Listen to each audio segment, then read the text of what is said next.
नमस्कार दोस्तों, नमः शिवाय। जीवन ज्योति चैनल में आप सभी का हार्दिक स्वागत करती हूं। दोस्तों, आज की वीडियो बहुत ही विशेष होने वाली है और बहुत ही ज्ञानवर्धक होने वाली है। आज बात करूंगी कि पूजा के समय हम कैसे वस्त्रों को धारण करें, कैसे वस्त्र पहने। दो तरह की बातें होंगी, एक तो प्रतिदिन की पूजा में, दूसरी बात की विशेष पूजा जो कि हमारे घर में विशेष अनुष्ठान कराए जाते हैं या विशेष पूजा हम रखते हैं, या फिर जैसे नवरात्रि में माता रानी का पाठ रखते हैं या रुद्राभिषेक करा रहे हैं या किसी ग्रह से संबंधित पूजा करा रहे हैं, महामृत्युंजय मंत्र का जप करवा रहे हैं। कहने का अर्थ है कोई जो विशेष पूजा रखते हैं, जैसे 2 दिन की, 3 दिन की, 5 दिन की पूजा, और एक पूजा होती है जो कि हम प्रतिदिन सुबह और शाम को करते हैं। तो सारी बातें आप जानेंगे कि कैसे वस्त्रों को हमको धारण करना चाहिए, जिससे कि जाने अनजाने में हमें पूजा के समय कोई दोष पाप न लगे। तो वीडियो में अंत तक जरूर बने रहिएगा। चैनल पे पहली बार आए हैं तो चैनल को सब्सक्राइब कर लीजिएगा। वीडियो आपको उपयोगी लगे तो एक लाइक जरूर कर दीजिएगा। कमेंट बॉक्स में नमः शिवाय लिखना बिल्कुल ना भूलिएगा। दोस्तों, सबसे पहली बात मैं बताती हूँ कि पहले साधारण बातें बता देती हूँ कि पूजा में हमें कैसे वस्त्र नहीं धारण करने चाहिए। सबसे पहली बात तो पूजा में हमें काले रंग के वस्त्र कभी धारण नहीं करने चाहिए।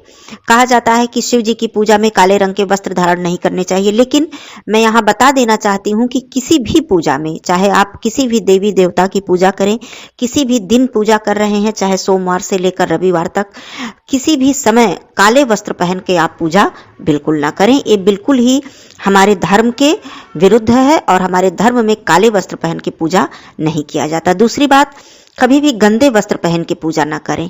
आपका वस्त्र स्वच्छ होना चाहिए, भले ही वो कितना भी पुराना क्यों ना हो, लेकिन वो वस्त्र आपका स्वच्छ होना चाहिए। तीसरी बात, आप कभी भी फटे वस्त्र पहन के पूजा न करें। वैसे तो वस्त्र के विषय में बता दूं कि फटे वस्त्र कभी भी धारण नहीं करने चाहिए, इससे माँ लक्ष्मी जी रुष्ट होती हैं, उनका अपमान होता है।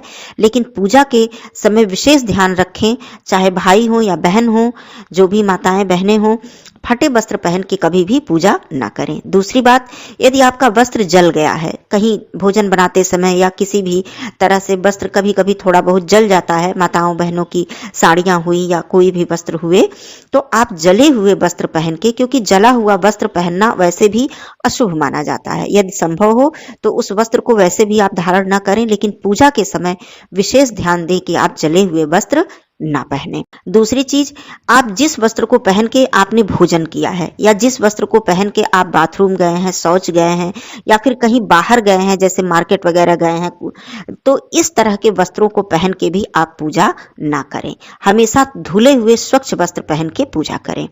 ये तो बात हो गई कि किसी भी तरह की पूजा, जो हमारी साधारण पूजा होती है, प्रतिदिन की पूजा होती है, उसमें हमें इन वस्त्रों का प्रयोग बिल्कुल नहीं करना चाहिए। अब आइए विशेष पूजा के विषय में जान लेते हैं कि जैसे हमारे घर में कोई विशेष अनुष्ठान है, चाहे वो नवरात्रि में हो या फिर शिवरात्रि में हो या फिर वैसे ही हमने कोई विशेष पूजा रखी है। आपने ध्यान दिया होगा कि जब भी विशेष पूजा हम रखते हैं तो जो भी पंडित हैं, पुरोहित जी हैं, जो भी विद्वान जन जिनसे हम पूजा करवाते हैं, वो सबसे पहले हमें बताते हैं कि आप अपने लिए नया वस्त्र ले लीजिए। अर्थात जो पूजा जो करवा रहे हैं, चाहे वो पुरुष हो या महिला हो या फिर 2 पति पत्नी साथ में मिलकर करवा रहे हैं, तो पंडित जी ये जरूर बताते हैं कि आप नया वस्त्र, पूरा वस्त्र, जितने भी वस्त्र आपको धारण करने हैं, पूरे नए वस्त्र ले लीजिए। और पंडित जी के लिए भी हम लोग नया वस्त्र खरीदते हैं, उनके लिए भी नए वस्त्र की व्यवस्था करते हैं। ऐसा वो इसलिए कहते हैं कि पूजा में हमेशा शुद्ध और साफ वस्त्र को पहनना ही उचित होता है, इसलिए वो नए वस्त्रों को लेने की सलाह देते हैं। अब आ गई जो विशेष पूजा या अनुष्ठान आप कर रहे हैं, तो मान लीजिए कि नया वस्त्र उन्होंने बता दिया। अब एक बात बहुत ही विशेष ध्यान देने वाली है कि मान लीजिए कि आपको किसी ने वस्त्र दिया है, जैसे कभी भी हम जाते हैं कहीं रिश्तेदारी में या हमको गिफ्ट के उपहार के तौर पे हमको वस्त्र मिलता है, माताओं को, बहनों को या भाइयों को, तो वो वस्त्र नया ही हमको मिलता है, ये हम सभी जानते हैं।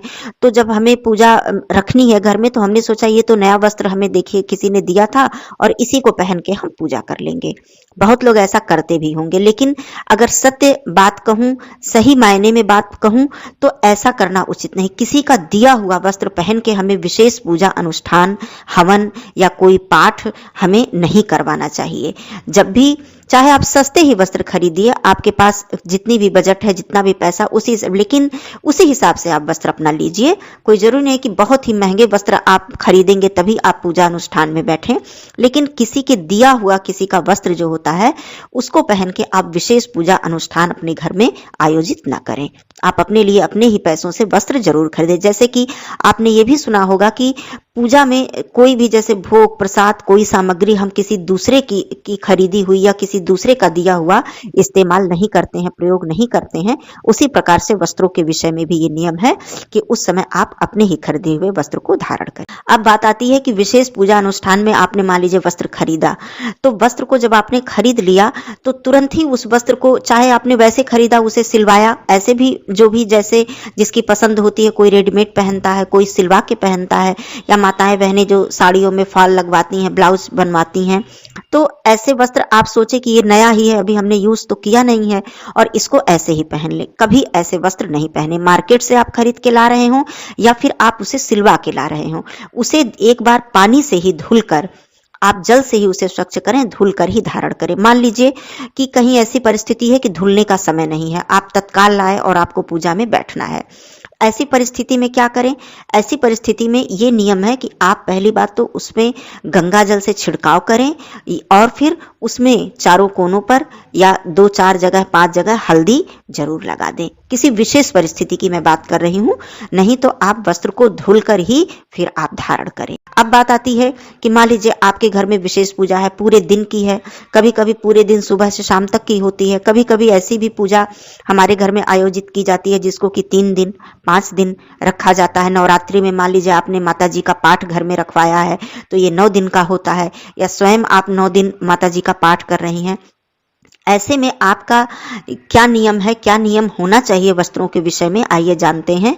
कि मान लीजिए कि आपने एक बार पूजा में आप बैठ गए, दोबारा आप उठे, उसे पहन के आप बाथरूम गए, या फिर पूजा जब विशेष होती है तो बीच में हम उठकर कुछ फलाहार वगैरह या कुछ नाश्ता वगैरह करते हैं कि फिर हमको थोड़ी देर बाद फिर पूजा में बैठनी है, क्योंकि वो पूजा लंबी होती है, ज़्यादा देर तक चलती है या 2-3 दिन तक चलती है।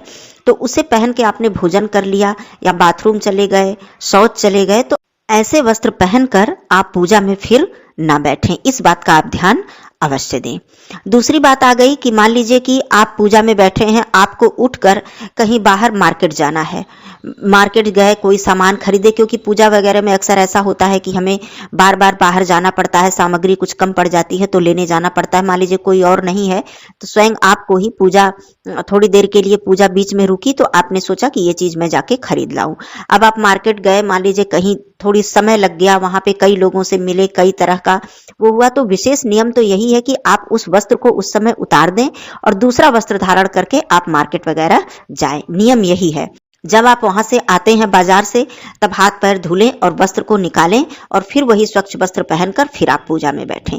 तो इस तरह का नियम आप अवश्य अपनाएं जब आप विशेष पूजा करा रहे हैं, क्योंकि जब भी हम पूजा पाठ कराते हैं दोस्तों, तो हम चाहते हैं उसका संपूर्ण फल हमें प्राप्त हो, तो हमारे द्वारा छोटी छोटी गलतियां न होने पाए जिससे कि हमें किसी भी प्रकार का दोष लगे।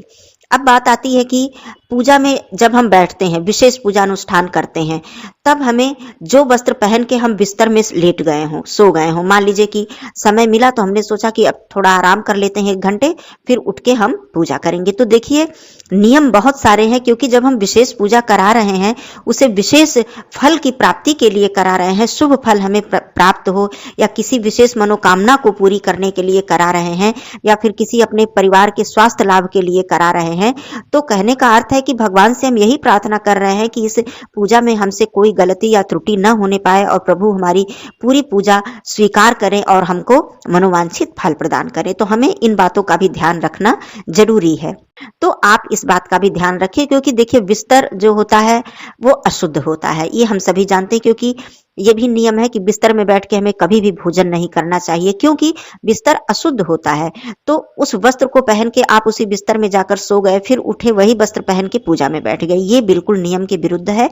आप उस वस्त्र को उतार के कहीं स्वच्छ जगह पर टांग दें, रख दें फिर आप आराम करें, फिर दोबारा उठें, हाथ मुंह पैर धुलें अपना और फिर स्वच्छ वस्त्र को धारण करें। उसके बाद पूजा में बैठें। अब ये बात हो गई कि किन किन वस्त्रों को हमें विशेष अनुष्ठान में नहीं धारण करना चाहिए। अब एक बात मैं और भी बता दूं वस्त्र के विषय में, कि जिस वस्त्र को आपने विशेष पूजा के लिए खरीदा है, लिया है, जैसा कि मैंने बताया कि नए वस्त्र लिया जाता है, नया वस्त्र विशेष अनुष्ठान और पूजा में, उस वस्त्र को आप किसी को दान में ना दें। मतलब किसी को, जैसे ये हुआ कि मान लीजिए कि वो वस्त्र आपने ऐसे कलर का, क्योंकि पूजा में विशेष रूप से पीला, लाल, इस तरह के वस्त्र हम पहनते हैं, गेरुआ रंग, केसरिया रंग, तो इस बात का ध्यान दें कि मान लीजिए बाद में आपको पसंद नहीं आ रहा है, कि मैं इसे बाद में अब नहीं धारण करने की इच्छा हो रही है, तो अगर आपको नहीं पहनना है तो आपके परिवार में ही, अपने ही परिवार में कोई ऐसा सदस्य है जो उसे पहन सकता है, तो आप उन्हें दे सकते हैं। लेकिन ऐसा नहीं है कि वो विशेष पूजा अनुष्ठान में पहना हुआ वस्त्र आप किसी अन्य को दें। ये दोष माना जाता है कि जिस वस्त्र को पहन के आपने विशेष अनुष्ठान, अपने घर में हवन इत्यादि कराया है, यज्ञ कराया है, वो वस्त्र आप किसी अन्य को न दें। तो दोस्तों, पूजा में हमें किस तरह के वस्त्रों का प्रयोग करना चाहिए और किस तरह के वस्त्रों का प्रयोग वर्जित है, ये सभी बातें आप लोगों ने जानी, तो ध्यान अवश्य रखिएगा, जिससे कि आपको आपके संपूर्ण पूजा अनुष्ठान, यज्ञ, हवन का फल प्राप्त हो सके। फिर मिलती हूँ अगले वीडियो में। तब तक के लिए दोस्तों धन्यवाद। नमः शिवाय।